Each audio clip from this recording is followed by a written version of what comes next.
আসসালামু আলাইকুম। আজকে আবার অপু এবং সাকিব প্রসঙ্গ। চলুন আমরা দেখে নিই আজকে কি থাকছে আমাদের নিউজের হট টপিকে। বিয়ের কথা না জানানোর জন্য পরিবারকে হুমকি দিয়েছিল অপু নিজেই। ঢাকাই চলচ্চিত্রের বর্তমানে শীর্ষস্থানীয় নায়ক শাকিব খান ও চিত্রনায়িকা অপু বিশ্বাসের দ্বন্দ্ব এখন সর্বত্র আলোচ্য বিষয়। সোমবার হঠাৎ করে একটি বেসরকারি টেলিভিশন চ্যানেলের পর্দায় হাজির হয়ে অপু জানান দিলেন শাকিব খানের সাথে তার বিয়ে হয়েছে। সেই সাথে তার কোলে শাকিবের ঔরসজাত সন্তানের কথাও তুলে ধরেন। এরপর গতকাল মঙ্গলবার শাকিব খানও হাজির হয়েছিলেন আরেকটি বেসরকারি টিভি চ্যানেলে। সেখানে তার বক্তব্যে উঠে এসেছে অপুর সাথে তার দ্বন্দ্বের বেশ কিছু বিষয়। তবে অপু বিশ্বাসের জন্মস্থান বগুড়ায় তার পরিবারের লোকজনের কাছে এটা কোনো চমকপ্রদ খবর নয়। জানতেন প্রায় সকলেই, কিন্তু অপুর অনুরোধেই বিষয়টি চেপে রেখেছিলেন তারা। টেলিভিশন চ্যানেলে অপু বিশ্বাস সন্তানসহ হাজির হয়ে বিয়ের বিষয়ে কথা বলার পর সেটি নিয়ে যেমন আলোচনা সমালোচনার ঝড় বইছে, সেই সাথে আলোচনাও উঠেছে অপু বিশ্বাসের পরিবারের বিভিন্ন বিষয় নিয়েও। বগুড়া শহরের কাটনারপাড়া এসকে লেনে অপু বিশ্বাসের বাসা।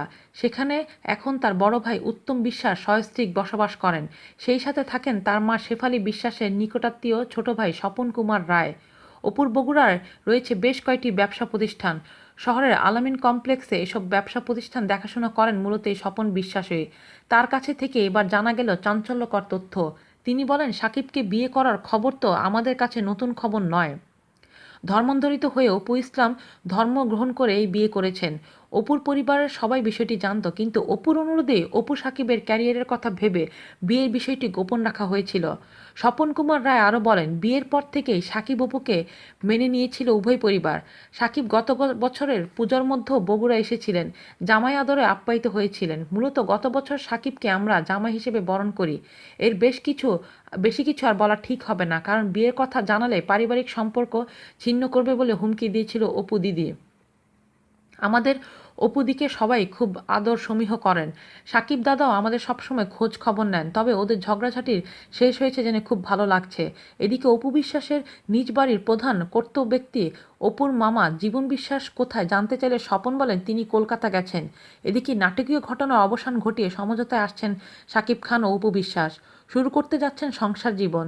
দুই অভিনয় শিল্পীর মুখেই শোনা যাচ্ছে এমন কথা। সবকিছু ঠিক থাকলে আগামীকাল শুক্রবার অপুকে ঘরে তুলবেন সাকিব। বাংলা নববর্ষের দিন থেকে শুরু হবে তাদের নতুন জীবন। তাদের এই সিদ্ধান্তকে সাধুবাদ জানিয়েছিলেন চলচ্চিত্র অঙ্গনের শিল্পীসহ অগণিত ভক্ত। তাদের এসব কথা থেকে বোঝা যায় সমঝোতায় তারা পুরোপুরি প্রস্তুত। কিন্তু প্রশ্ন হলো, স্ত্রী সন্তানকে ঘরে তোলার বিষয়ে সাকিব সরাসরি যোগাযোগ না করে বন্ধু মাধ্যমে কেন যোগাযোগ করছেন। এখন দেখার বিষয় প্রযোজক মোহাম্মদ ইকবালের দেওয়া তথ্য কতটা সঠিক তা জানতে হলে অপেক্ষা করতে হবে আগামীকাল পর্যন্ত। আজ এ পর্যন্তই, সবাই ভালো থাকুন। আল্লাহ হাফেজ।